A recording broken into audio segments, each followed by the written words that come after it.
Mercedes Mone is wrong about this, and in this video I'm going to tell you exactly what I'm talking about, because Mercedes Mone's journey in AEW has come a long way, from initial hype to optimism to delusion to failure to resurrection. Yes, she has literally crossed all of those bases, because for me and a lot of people, especially on this beautiful YouTube channel, Mercedes Mone has a very hardcore fan base, and when she first arrived into All Elite Wrestling, there was a lot of optimism around her, because we know that she is a star. We know that she is one of the best wrestlers on the freaking planet, and not just in women's wrestling. Mercedes Mone carries a name, a reputation that has led to a ton of success, a lot of money drawn, and a lot of classic matches created out of. And when Mone left WWE, she had a lot of heat. A lot of heat because of the way that she left. Not everyone was on board with how she left. But then when she went to New Japan, she really recreated herself, right? In a large ways. But at the same time, she also kept the core value of her character. She kept the core values that got her over in the first place. It really is the Sasha Banks character, just with different elements and a little bit more freedom, right? She went from the boss to the CEO, and she went from Sasha Banks to Mercedes Mone. And she has a little bit more branding going on with her ring attire. But other than that, it's pretty much her. Now, when she debuted in All Elite Wrestling in March at the Big Business episode of Dynamite, well, there was a lot of optimism. That first promo, it was actually pretty good. I liked it. But then, like a lot of other people, including myself, well, we criticized her promos because they freaking sucked. They came off as WWE light. And in AEW, which the focus is, and rightfully so, on wrestling, we want to see Mercedes Mone wrestle. The only problem with that is, well, she wasn't medically cleared to wrestle, and so we did not get to see Mercedes Mone in March, and we did not get to see Mercedes Mone in April. Heck, we had to wait until late May to see Mercedes Mone wrestle, because she had suffered such a devastating injury a year prior, ironically, to Willow Nightingale. Now, at AEW Double or Nothing, she walked out as the new TBS champion.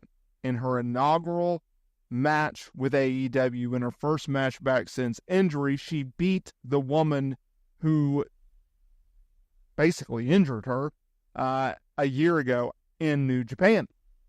And it was a really good match. Now, the story out of it, though, kind of overlapped Mone's big win in my eyes when Chris Statlander turned on Willow Nightingale and they entered into a program there. And so that leads us to today's video, because Mone did a recent interview with TMZ Sports, and she had some very interesting things to say. Now, I posted this on globalforceentertainment.com if you want to check it out. So this is what she had to say. Willow is the one that I suffered my injury with a year ago. Took me out a whole year. The doctor said they're not sure if they were going to be able to come back in wrestling. But I told them, no, this is my life. This is my dream. Nobody can tell me no, I can't do it. So I fought so hard to get back. And Willow had something that I wanted. And I told her that money changes everything. At Double or Nothing, we went out there and we stole the show. We tore it out of the park. She is legit one of the best that I've ever been in the ring with. I definitely can't wait to tie it in the ring with her again. Okay, but to unpack there. Did they have a very good match? Abso-freaking-lutely. Is Willow one of her better opponents? Yeah, I would say so. We have somewhat of a small sample size, but we have two matches. Their New Japan match, I thought, was better than their Double or Nothing match, but it was still a very, very good match. In regards to stealing the show, honey, you did not steal the show. I'm sorry. And I understand that you need confidence. We all need confidence. You are very confident. I believe in you. I'm a Mone supporter here. Countless videos has backed up that track record. You did not steal the show. The Elite, Darby Allin, FTR, Bryan Danielson, Anarchy in the Arena, stole the show. MJF arguably stole the show. Adam Copeland arguably stole the show. In my eyes, I think the Anarchy in the Arena match stole the show. You knew that they were going to steal the show. That match always steals the show. Why does it always steal the show? Well, because it's chaotic. It's insane, the spots that they do. They legitimately set Jack Perry on fire. You having a wrestling match is not going to top someone being set on fire. You're just not. The return of AEW's biggest homegrown stars, their biggest star in company history, returning after a almost 6-month hiatus and cutting a scathing promo, that is going to top a wrestling match.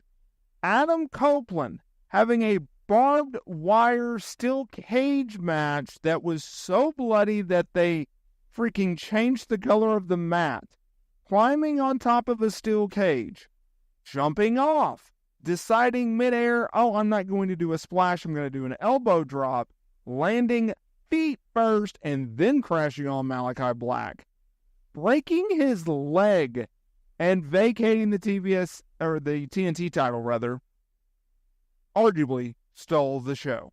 It no doubtably was bigger than a wrestling match. Now, if you take away that, if you take away Adam Copeland, if you take away the Anarchy in the Arena, if you take out MJF, did Mone have the best match on the card? Pure wrestling match? No. No. In my opinion, that would have went to Will Ospreay, Roderick Strong in the opener. Okay, you didn't like that match. All right. How about Swerve Strickland and Christian Cage? Yeah, they had a pretty good match too. So you're going down the pecking order. Okay, we're at 6 right now. If we're just talking about that match, we're just talking about that match. All of the moments, all of the matches.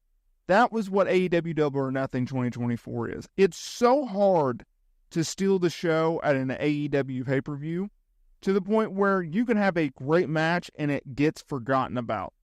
That's how good these pay-per-views are. Forget about the product, forget about Tony Khan, forget about the decision makings, but if you're talking about pure in-ring talent, AEW has the best by far. Hey, 2 things before we get out of here, y'all. 1, make sure to hit that notification bell so you are notified every single time we upload new content here to the channel. Also, if you are looking for some pro wrestling merch, I got some sweet deals for you, including 40% off your first purchase down in the description below. WrestleSTAR.com/forward wall.